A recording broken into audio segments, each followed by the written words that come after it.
लक्ष्मण देहत्याग। दुर्वासा एकदा राजा राम राजमहल प्रवेश द्वार उपस्थित हेले एवं लक्ष्मण द्वार जगी रही देखि राम सह देखा करने जरूरी बोली कही।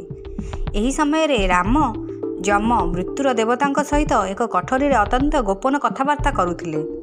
एही गोपन कथबार्ता पूर्व जम राम को कड़ा निर्देश देइथिले जे एही कथबार्ता समय अन्य केही से स्थान को आसीपारे ना, जद्वारा सेमानकर सलाप गोपनीय रहिबो एवं एही आदेश न मानि जदि केही से कोठरी रे प्रवेश करती तेबे तांको मृत्युदंड दियाजिबो।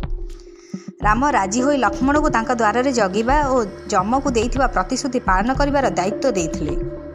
एही परिस्थिति लक्ष्मण अत्यंत भद्र भाव में ऋषि को अनुरोध करी कहिथिले जे से राम साक्षात शेष न हेबा पर्यंत अपेक्षा करंतु, किंतु दुर्वासा क्रोधित होई कहिथिले जे जदि लक्ष्मण तुरंत राम को तांको आगमन विषय रे न जनाती तेबे समस्त अयोध्या को अभिशाप देबे।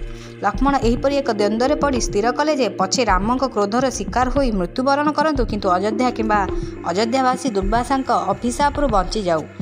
यह भावी से राम निकट को जाई ऋषि आगमन विषय जणाई राम गोपन कथबार्तार बाधा सृष्टि करने को बाध्य हले। राम शीघ्र जमक सहित तांकर साक्षात समाप्त कले एवं यथार्थ सौजन्य सहित ऋषि सत्कार कले।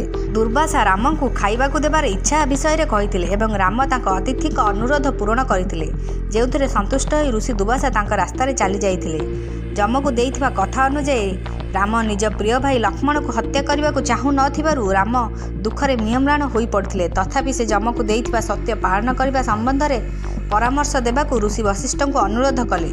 वशिष्ठ परामर्श रे से लक्ष्मण को परित्याग करने आदेश देले, कारण एपरि परित्याग मृत्यु सहित सामान बोली वशिष्ठ युक्ति द्वारा दर्शाइथिले। यापर लक्ष्मण सरजू नदी कूल को जाई सरजू नदी रे निजकू बुड़ाई धरात्याग करने को निष्पत्ति नेइथिले।